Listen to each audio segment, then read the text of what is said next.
Ya, selamat siang. Assalamualaikum semua. Siang. Waalaikumsalam. Waalaikumsalam Siang, Pak. warahmatullahi wabarakatuh. Kita mulai ya kuliahnya ya. Jangan lupa isi presensi. Ya, siap, Pak.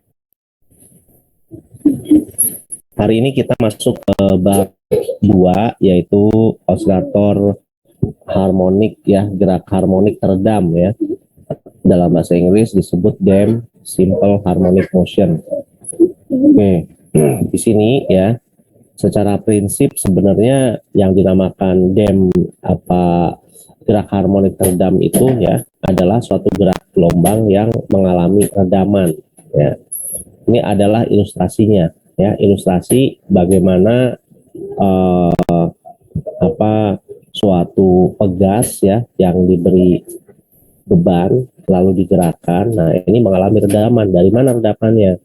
Nanti kita lihat ya, ada faktor yang menghambat ya, bisa berupa gesekan atau bisa juga berupa karakteristik dari pegas itu sendiri. Sehingga bisa dikatakan di sini faktor redamannya kalau kita lihat pada gambar 2 itu ada dua komponen ya.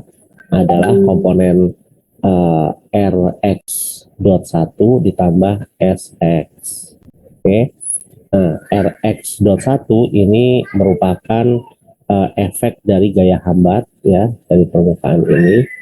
Yang Sx-nya itu adalah konstanta dari pegas. Ya, Sx efek dari karakteristik pegas.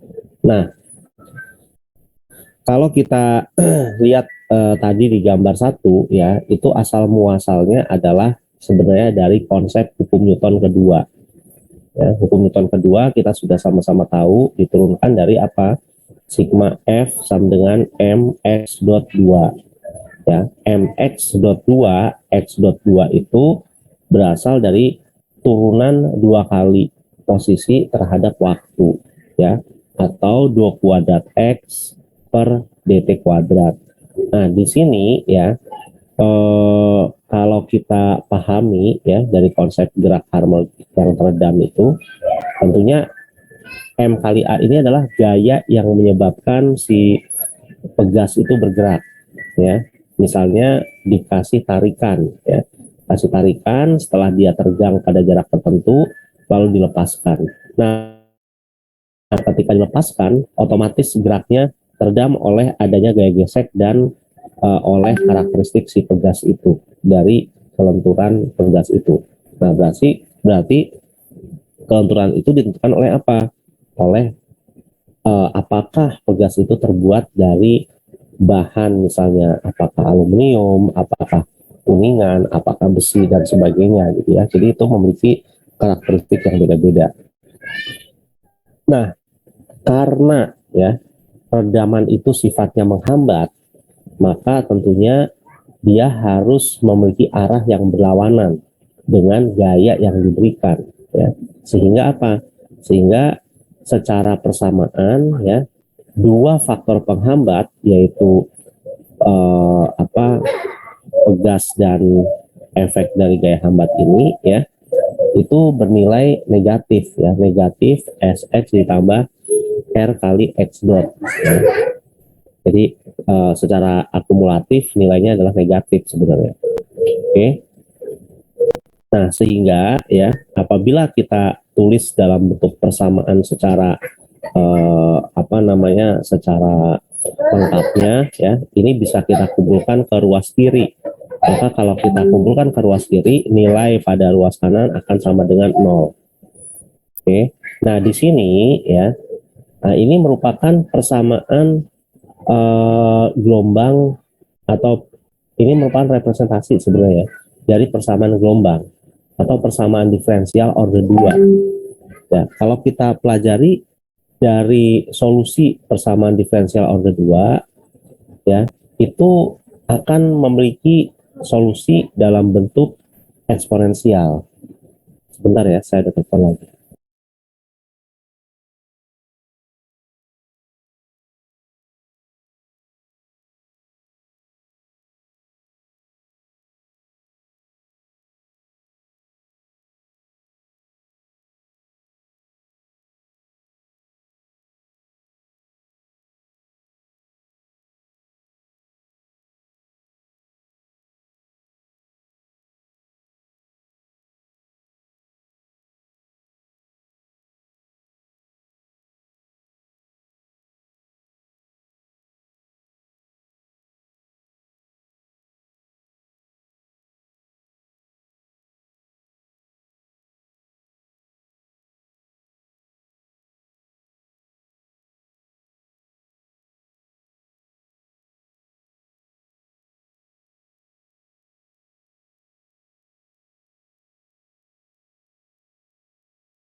Ya, oke ya. Kita lanjutkan lagi. Jadi, kalau kita mengacu kepada persamaan diferensial order 2, ya, nanti kalian lihat kalkulusnya ya. Persamaan diferensial order 2 itu memiliki solusi X sama dengan C eksponensial alfa kali T, ya. Nah, ini akan selalu berbentuk eksponensial seperti ini. Oke. Nah, di sini ya, karena ya kita perlu lihat sini.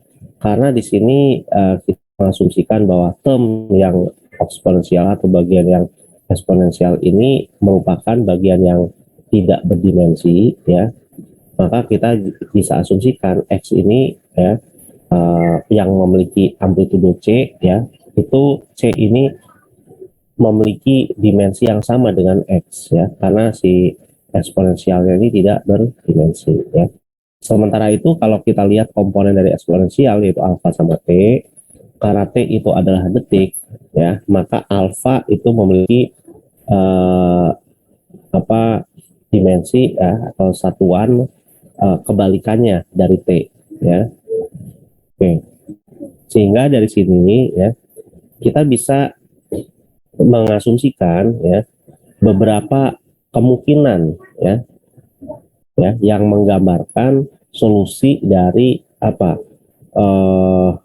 persamaan gelombang atau persamaan gerak order 2 seperti ini ya dalam fungsi X, atau kalau kita melihatnya bagaimana solusinya ditinjau dari X begitu ya. Nah, di sini dikatakan bahwa terdapat beberapa kemungkinan solusi ya apabila kita ingin nyatakan solusinya itu dalam bentuk X ya. Nah, kemungkinan itu dilihat dari mana ya. Tadi kan saya katakan C itu merupakan posisi juga, ya kan? Nah, tentunya masing-masing ini menggambarkan dari karakteristik pergerakan gelombang itu sendiri, ya. Oke. Nah, sehingga di sini dikatakan ya, ada kemungkinan lain ya yang digambarkan dalam bentuk persamaan ini C ditambah A ditambah B kali T. Ini harus kalian pelajari juga kalkulusnya ya, buka kalkulusnya lagi. Karena ini sifatnya kalkulus di sini. Nah, ketika kita membuat ya solusinya itu adalah C sama dengan A kali B kali T ya. Di sini A itu tentunya adalah satuannya panjang. Nah, B kali T itu adalah kecepatan dikalikan waktu. Nah, sehingga kita bisa katakan bahwa secara umum dimensi ya secara keseluruhan nih dimensi C itu juga merupakan dimensi panjang seperti ekspektasi kita dibilang oleh Penn di sini ya. Nah, lalu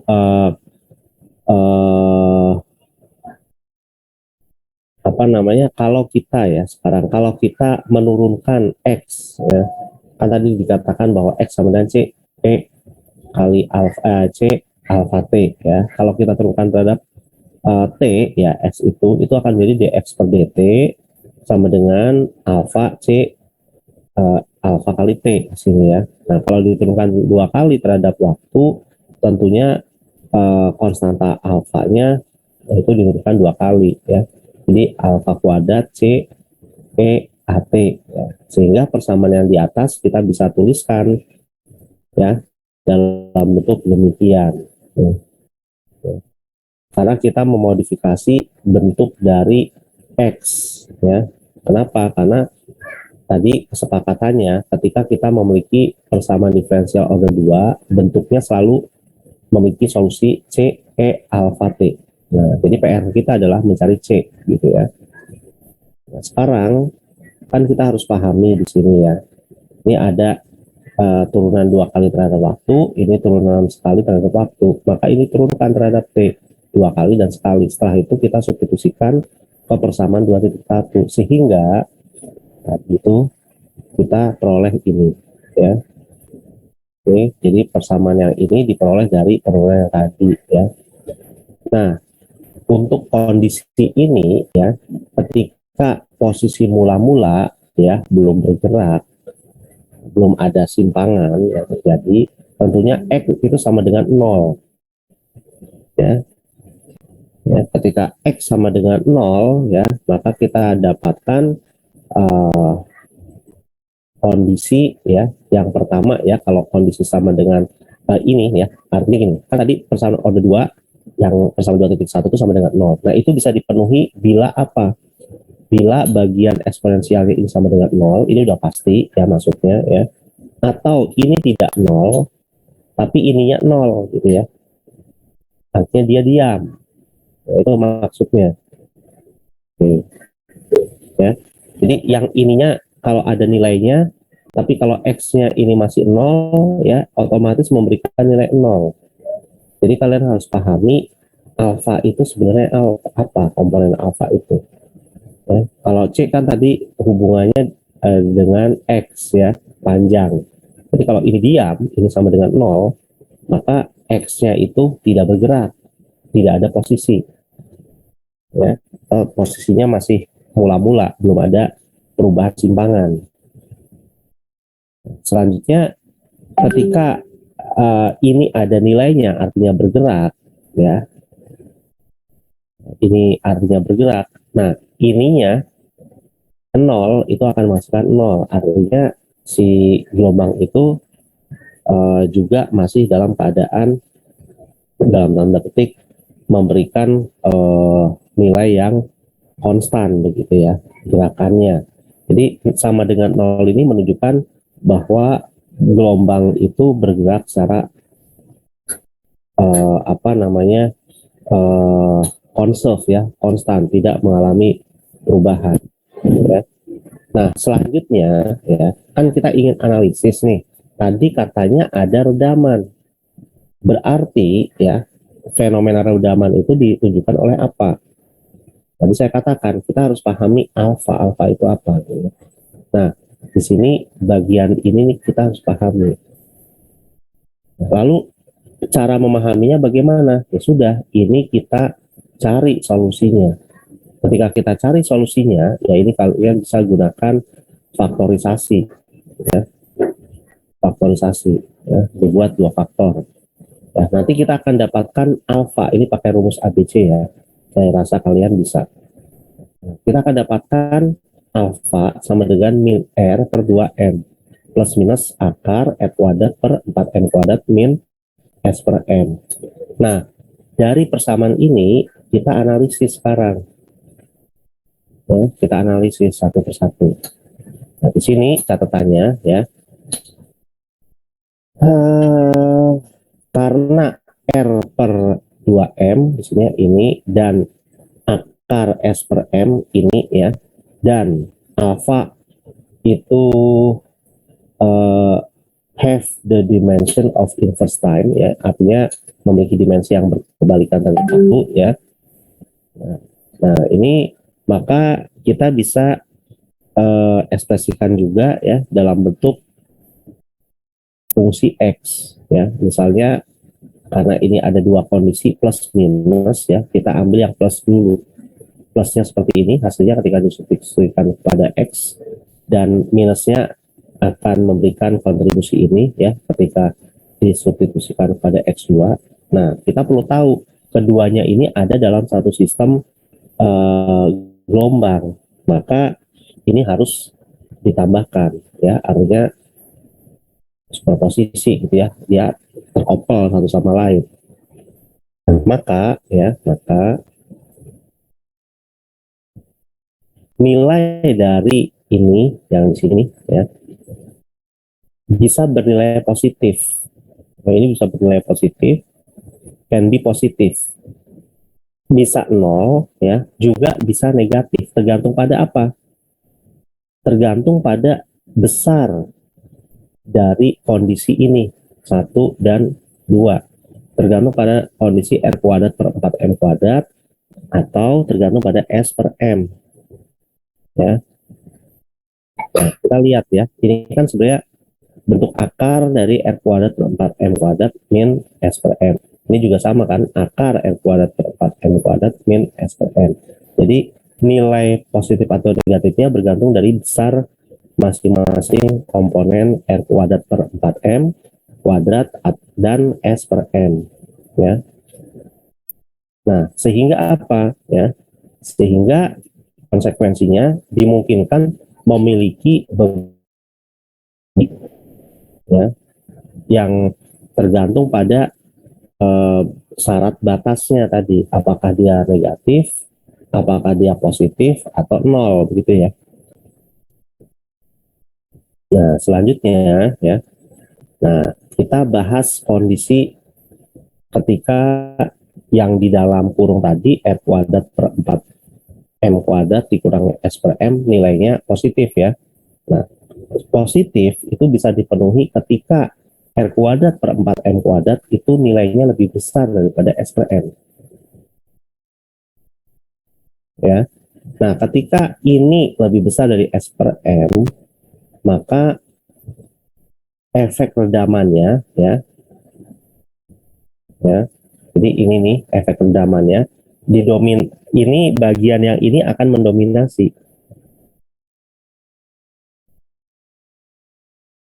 mendominasi dari kekakuan si pegas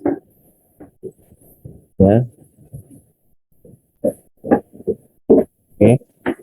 Jadi kalian harus pahami R kuadrat per 4M kuadrat ini akan lebih mendominasi dari kekakuan dari pegas.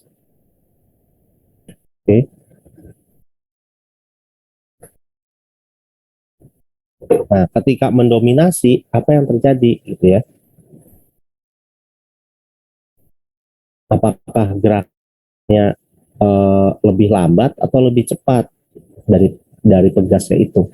Kalau ini yang mendominasi, kalian bisa jawab tidak?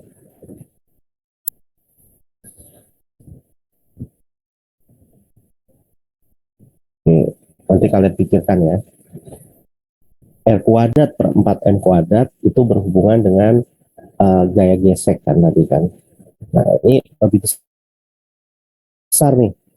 Nah, jadi logikanya lebih lambat atau lebih cepat? Kalau gaya geseknya lebih besar, ya lebih lambat dong, ya kan? Ya, makanya dikatakan dead beat system. Ya. Oke, selanjutnya yang R kuadrat per 4M kuadrat nilainya sama dengan S per M. Berarti antara komponen R ya dan M ya, itu nilainya sebanding dengan si pegas ya, dengan karakter pegasnya. Nah, ini disebut sebagai sistem yang apa namanya yang disebut dengan critical dam system ya, atau gerak teredam secara kritis. Selanjutnya apabila nilainya negatif, kalau negatif R kuadrat per 4M kuadrat ini nilainya lebih kecil dari S per M. Nah, kalau ini lebih kecil dari S per M ya, jadi hambatannya lebih kecil daripada si gaya geseknya ya, lebih kecil daripada besar penghambat dari konsentrasi gasnya gitu ya. Nah, itu dikatakan slightly damp ya. Nah, sehingga menimbulkan yang disebut gerak harmonik teredam, namun dia teredamnya tidak tidak terlalu signifikan, dia smooth ya teredamnya ya. Nah, nanti kita lihat ilustrasi grafisnya kalau tidak salah ada di halaman berikutnya ya. Kita langsung cek ke nah ini adalah gambaran ya untuk heavy damping ya seperti ini ya. Jadi pergeserannya akan lambat sini perubahan terhadap waktunya ya, kita bisa lihat.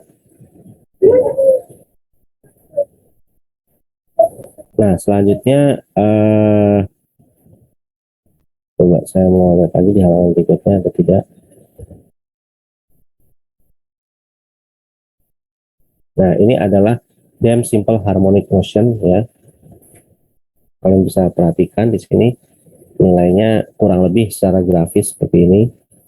Kalau yang untuk satunya lagi, ya ini ya, oscilasinya dia teredam namun masih beroscilasi ya, ya. Makin lama makin berhenti gitu ya, smooth ya berkurangnya. Oke. Hal ini kalian perlu pahami ya. Untuk memahami ini, kalian bisa menurunkan secara matematis. Nah, dari hasil turunan matematis ya, misalnya kita ambil yang menarik ya untuk diilustrasikan, gambar yang ini ya, 2.4 Damn oscillatory motion. Jadi penuhi ketika nilai S per M lebih dari F kuadrat per 4M kuadrat. Nah, artinya apa? Persamaan ini ya, kalian coba simulasikan, bisa menggunakan Excel atau MATLAB atau matematika, di plotting dan buktikan dari hasil plottingnya betul nggak seperti ini. Nah, jadi ini bisa jadi tugas buat kalian ya untuk membuktikan. Nanti saya akan upload di Epsilon ya beberapa setelah kuliah ini, mungkin sebelum jam 2 saya akan berhenti ya, karena jam 2 saya ada keperluan. Dan setelah itu ya.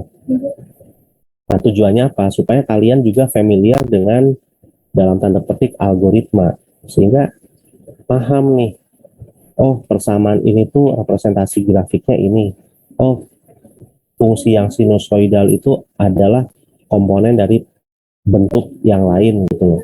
Nah, sehingga secara faktual kalian bisa bedakan persamaan ini secara grafis itu diilustrasikan oleh kurva yang ini, persamaan ini menunjukkan kurva yang ini, bisa mengidentifikasi. Oke. Nah, selanjutnya di sini ya, di bagian selanjutnya yang tadi saya anggap kalian nanti coba sendiri menurunkan ya, karena in prinsip sama saja, hanya membuktikan komponen mana di dalam akar tadi itu ya yang lebih dominan ya, R kuadrat per 4M kuadrat ya, atau S per M, atau sama dengan. Kalau sama dengan bagaimana gerakannya. Oke. Nah, selanjutnya adalah metode untuk menggambarkan ya proses redaman dalam osilator. Nah, di sini sebenarnya hal utama yang ingin kita amati ya ketika kita mengamati konsep benda yang bergerak tentu saja adalah energi. Maka kita akan mengilustrasikannya ya, melihat bagaimana energi yang ada gitu ya. Nah, kalau kita lihat dalam osilator ya, tadi digambarkan ya bahwa ya ada gaya yang bekerja, terus ada gaya yang meredam begitu ya. Berarti kan intinya dia ada yang bergerak, terus ada juga efek dari konstanta pegas ya itu tadi. Nah, sekarang ya, kalau kita tinjau dari konsep pegas, maka kita mengenal istilah energi yang disebut energi potensial ya. Nah, kita gambarkan energi potensialnya itu, kalau kita tinjau ya pegas, itu bisa dalam bentuk istilah M A kuadrat omega kuadrat, yang tak lain itu merupakan ini ya, energi dari pegas, potensial pegas. Nah, ini ya, apabila kalian solusikan ya, itu bisa juga direpresentasikan dalam bentuk eksponensial ya, min RT per 2M ya, kurang lebihnya seperti ini ya. Sehingga ya, ini saya cepat saja ya, karena menurut saya yang penting adalah konsep matematikanya dan kalian bisa paham secara fisikanya gitu ya. Oke, tadi saya katakan kita mulai dari energi ya, konstanta pegas ya, ada energi potensial pegas. Kita juga mulai tadi dengan konsep posisi ya, dia mengalami kalau teredam itu maka fungsi eksponensialnya turun ya, Karena turun maka di sini bentuknya adalah apa? E min RT per 2M sin omega aksen T plus C ya. Nah, nah ini ya adanya eksponensial min RT per 2M ini menunjukkan amplitudenya turun ya, amplitudenya tidak konstan. Nah, kalau konstan ya ini hanya A saja, artinya min RT per 2M-nya sama dengan 0 ya. Oke. Nah, selanjutnya ada ini ya. Apa? Menunjukkan pergerakan dari gelombang itu sendiri ya. Ini menunjukkan pergerakan dari gelombang, ini menunjukkan adanya fase dari eh, apa namanya? Pergerakan gelombang yang ingin diamati. Nah, di sini fasenya yang diamati adalah pi per 2 ya. Pi per 2 itu gelombang merambat ya. Kita lihatnya tiap 90 derajat kondisinya bagaimana gitu. Sehingga apa? Sehingga dari representasi ini ya, maka kita bisa tuliskan ya ketika sipsi itu bisa kita tulis pi per 2, maka kita bisa juga tulis nih. Ini kalau kita jabarkan ya, kita akan peroleh bentuknya ini A0 eksponensial min RT per 2M cos omega aksen T. Ya. Ini dijabarkan kalian menggunakan hubungan trigonometri. Ya. Mungkin kalian masih ingat kalau sin sin cos kosin gitu ya. Kalau cos cos sin gitu ya. Nah, itu dijabarkan dulu. Nanti kalian akan dapat ini persamaan.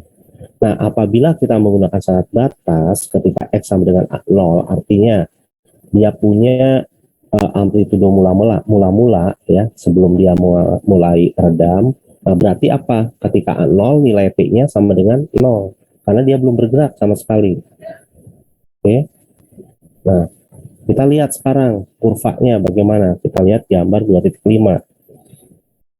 Nah, ini adalah ilustrasi ketika A0, ketika dia belum bergerak sama sekali. Namun ketika dia sudah bergerak, nah, A0 itu tadi dikatakan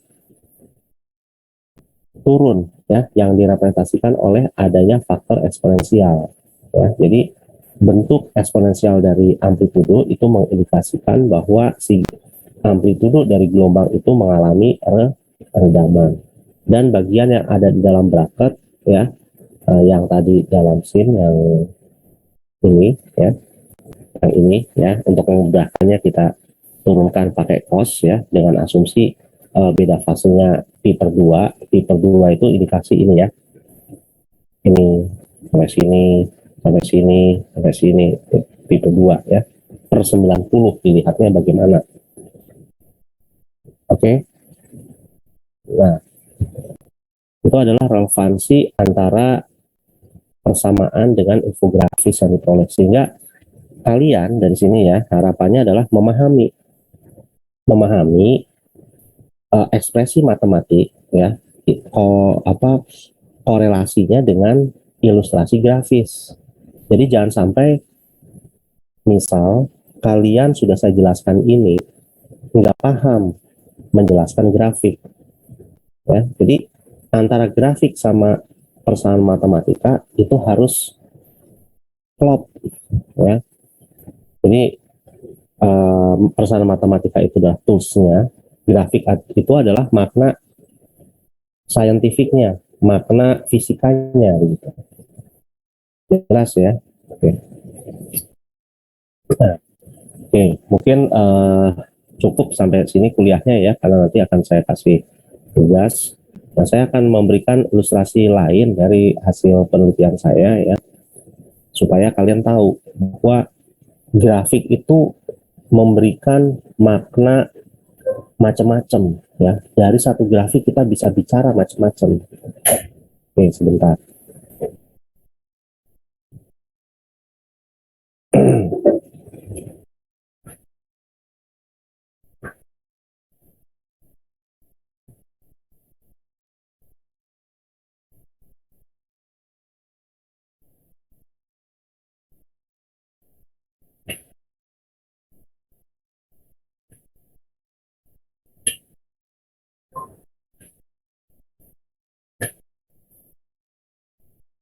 Ya, ini akan saya share ya.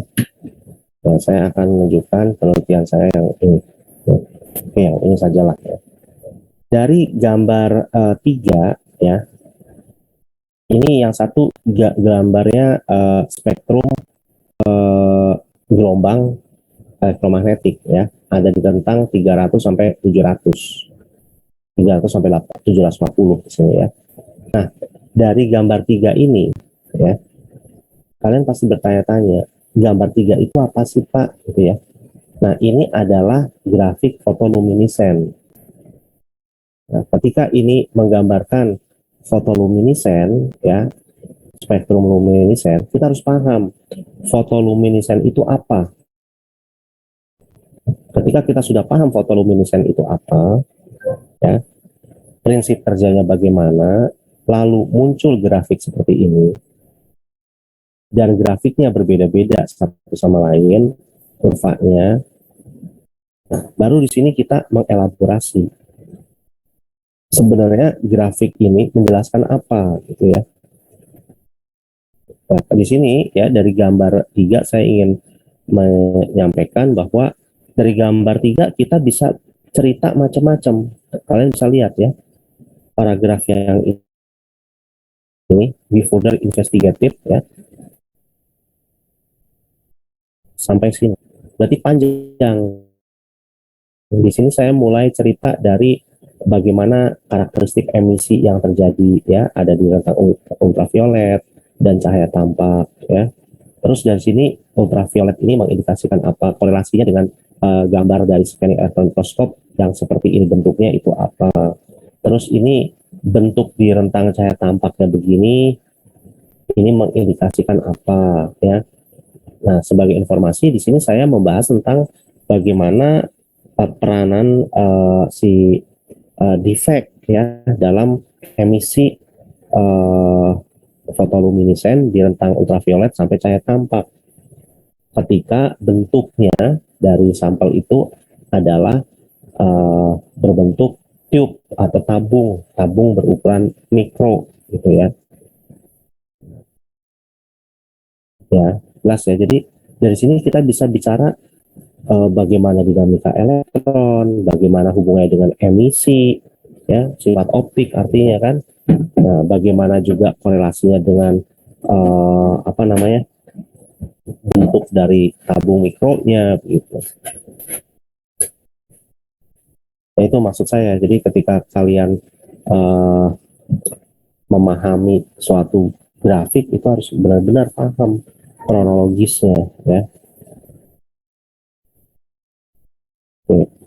Saya juga ingin menampilkan ya hasil penelitian saya yang lain yang merupakan hubungan dari persamaan matematis yang atau dari hasil eksperimen ya yang terlihat oleh mata ke dalam bentuk ilustrasi diagram atau grafik.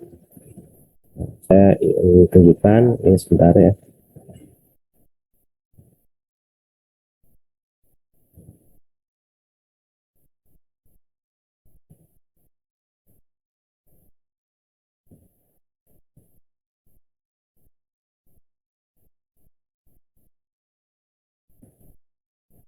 Ya, ini saya tampilkan di sini. Ini adalah lampu dioda yang pernah saya buat. Jadi ini bukan apa, bukan bulan ya, tapi ini adalah pancaran dioda yang emisinya cukup apa, rendah ya intensitasnya. Dia hanya bisa dilihat di ruang gelap. Nah, dari sini ya, ini namanya spektrum elektroluminiscen ya. Elektroluminiscen itu gambaran sederhananya adalah yang kalian biasa lihat di depan mata kalian ya, lampu nyala itu elektroluminiscen namanya ya. Ini lampu nyala dilihat intensitasnya, ini kurang lebih seperti itu ya. Lalu saya menjelaskan ya emisi ini bagaimana prinsip emisinya gitu ya. Kalau ini suatu lambda ya. Nah, ini saya menjelaskan kurang lebih menggunakan ilustrasi diagram pita energi ya. Sini materialnya saya adalah zinc oxide yang didoping oleh logam tanah jarang. Lalu substratnya yang tipe P-nya itu adalah silikon, ya. Nah, di sini keunikannya ya, kalau kalian pahami lampu itu nyala, ya, itu kutub positif harus ketemu positif kan, negatif ya harus ketemu dengan negatif gitu, sehingga dalam sambungan forward si lampu itu bisa nyala. Namun ini sebaliknya, ketika sambungannya reverse itu justru nyala. Berarti kan anomali begitu ya. Nah, gambaran anomalinya saya ilustrasikan secara grafis seperti ini, penjelasan konsep secara ilmiahnya, secara fisikanya begitu. Nah, di sini ada hitungan-hitungan, hitungan 1,12 ya, terus 0,004 ya, 2,55. Ini semua hasil perhitungan matematis yang saya turunkan, namun tidak saya tulis secara secara detail di paper ini ya. Itu hanya ada di oleh-olehan saya. Nah, itu artinya apa? Di sini ada relevansi antara pemahaman ilmiah ya, pemahaman ilmu IPA ya dengan tools matematika. Sehingga ketika saya menggambar ini ada dasarnya. Dasarnya adalah matematikanya itu tadi untuk menjadikan alat bantu saya untuk memperoleh diagram celah energi. Gitu. Oke. Nah, saya juga mau yang ada pesan matematisnya ya.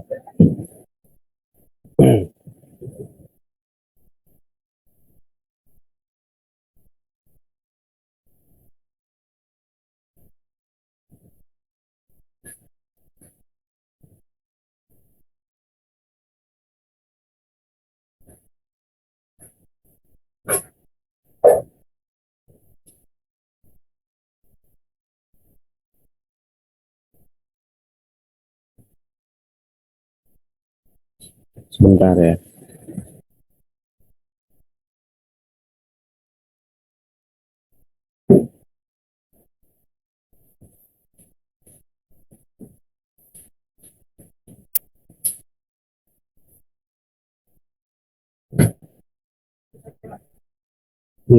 Sebentar saya coba cek.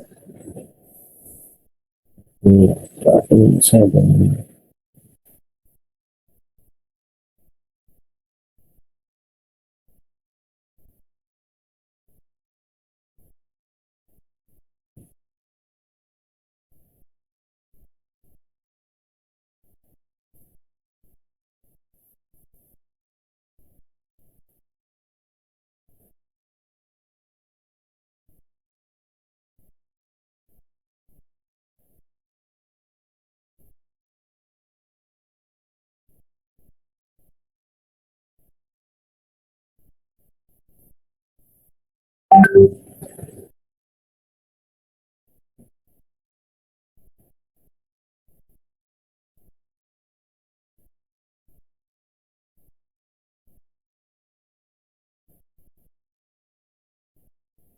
Oke, sepertinya saya ada apa namanya, waktunya sudah tidak cukup nih, dari filenya rada lama. Oke, mungkin itu saja ya. Saya berpesan kepada kalian, pemahaman eh, apa gelombangnya itu juga harus nyambung dengan penurunan matematis yang tadi saya jelaskan. Sehingga ketika ada penurunan matematis, terus ada ilustrasi uh, kurva yang memberikan pemahaman terhadap makna fisikanya, itu kalian harus paham relevansinya. Ya, itu pesan saya. Nanti penugasannya akan saya upload di Epsilon ya beberapa saat lagi mudah-mudahan. Ini mohon maaf karena saya jam 2 ada keperluan. Saya akhiri pertemuan hari ini. Saya haturkan salam sehat, tetap jaga kesehatan. Semoga kita semua selalu dilimpahi nikmat sehat ya. Dan yang sakit mudah-mudahan lekas sehat juga. Saya haturkan wassalamualaikum warahmatullahi wabarakatuh. Waalaikumsalam warahmatullahi wabarakatuh. Terima kasih. Terima kasih, Pak. Ya, oke, saya Liv ya. Ya, Pak.